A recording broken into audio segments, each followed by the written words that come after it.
開始の合図とともに倒れるロボットによる相撲大会を行い、最もヘボいマシンを決めるヘボコンでの一幕です。ヘボいロボットって何でしょう。10周年記念大会の頂点に立った偉大なロボットがこちらです。これが回転寿司か。この回るお寿司は思ったよりみんながでかかった。出場者の勘違いによる小ささとその単純な機構が評価され、最もヘボいロボットに選ばれました。2014年に日本で生まれたヘボコンは芸術祭で入選し、世界中で開催され、主催者が本家ロボコンの審査員になったり、小学校の授業にも採用されるまでに。2024年には10周年を迎え、うっかり実績と歴史ができてきました。なぜヘボいロボットコンテストが世界中にファンを生んでるんでしょうか。そんなヘボコンの世界を今日はご紹介します。ヘボコンの始まりは2014年。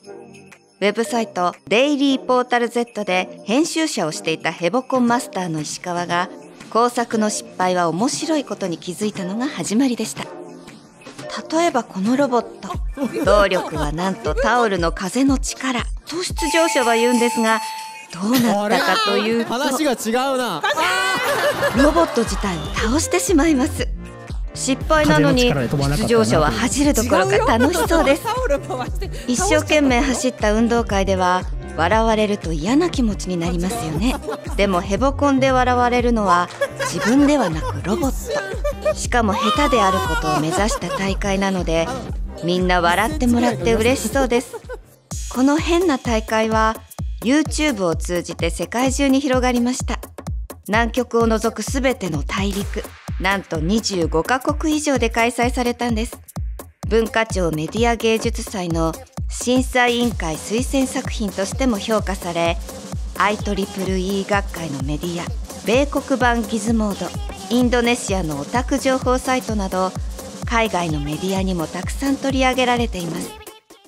ヘボいといっても役に立たないというわけではありません。実はヘボコンは教育の世界でも大人気。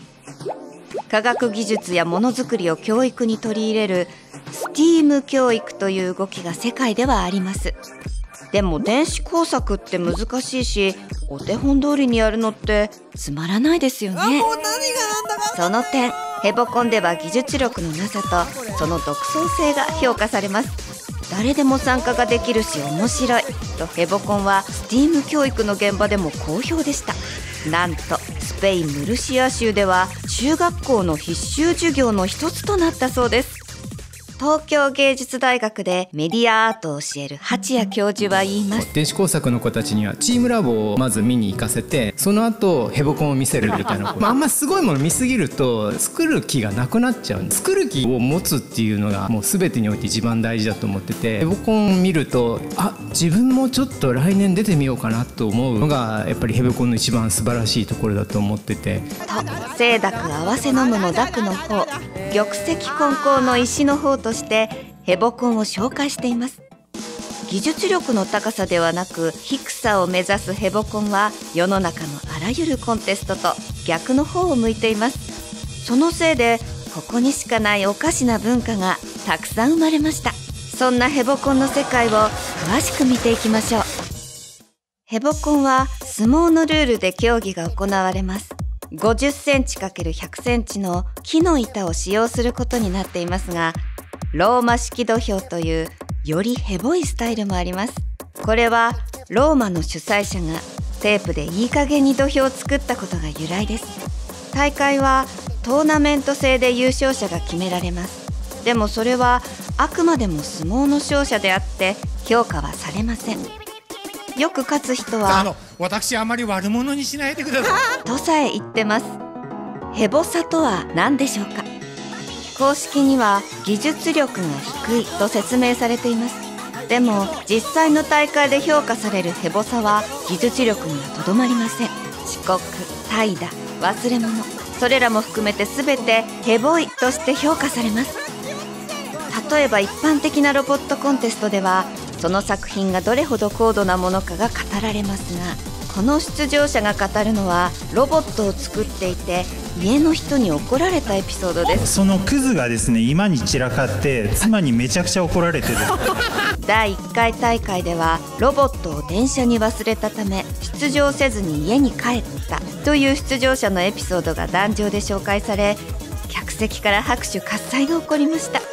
ロボット以外のヘボさを評価する文化はその始まりから出来上がっていたんですね。またヘボさは人間性にも及びます。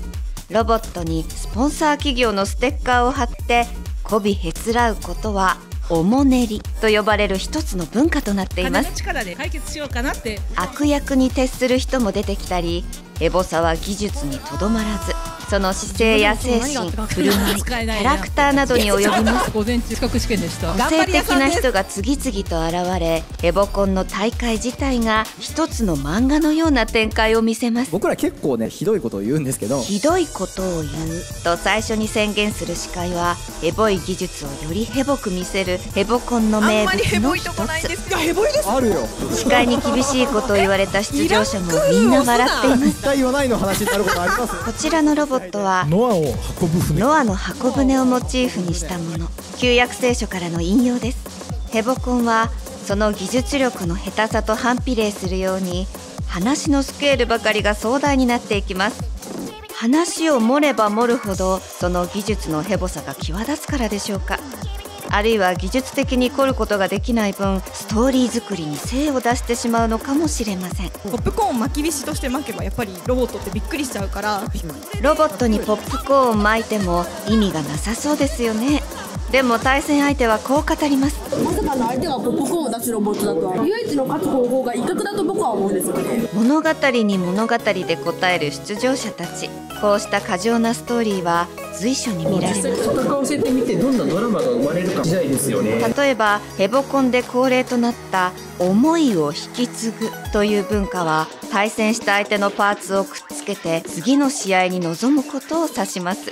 これにはスポーツマンシップの美しさがあるように見えますが、大会の中であまりに頻発するのでもはや思いが込められているようには見えないという面もあります。ヘボさを決めるのがヘボコンですが、相撲の勝ちを狙いに来る出場者も少数ながらいます。このおもちゃドクターさんもその一人。勝つためにはどうすればいいか。4つのキャタピラで滑り止めまでつけて。ヘボコンはその歴史を通じてキャタピラをつけたものが勝つというのが通説になっていました。10周年記念大会の決勝戦は本気で勝ちに来た大型ロボット同士。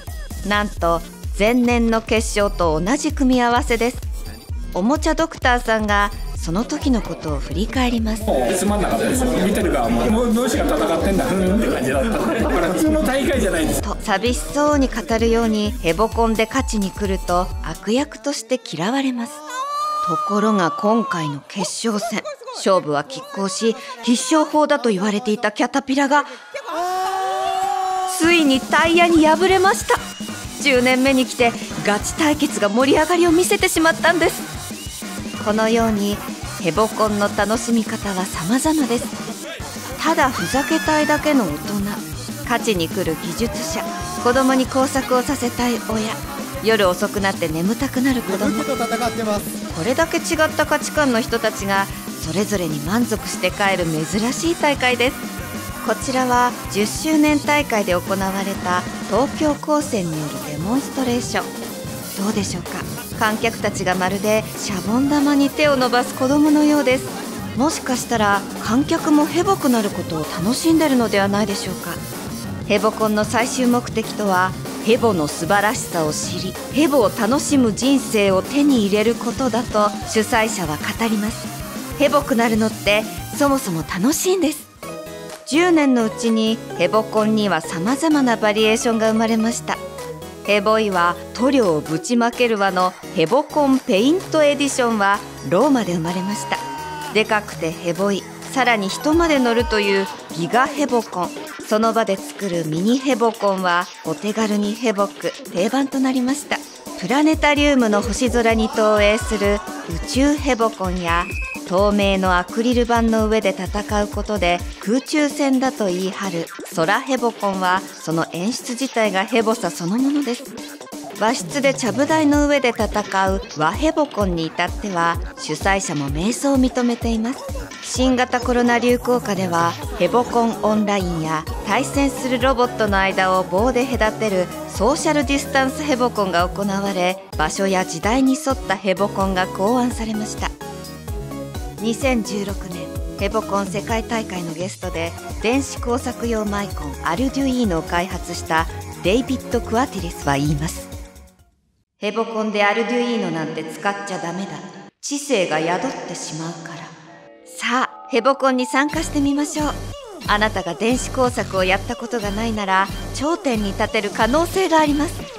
あなたが一番ヘボいんですから。やったことがある？では大事な持ち物を家に置き忘れたことはありませんか？答えがイエスならやっぱりあなたは頂点に立てる可能性があります。ようこそヘボコンの世界へ。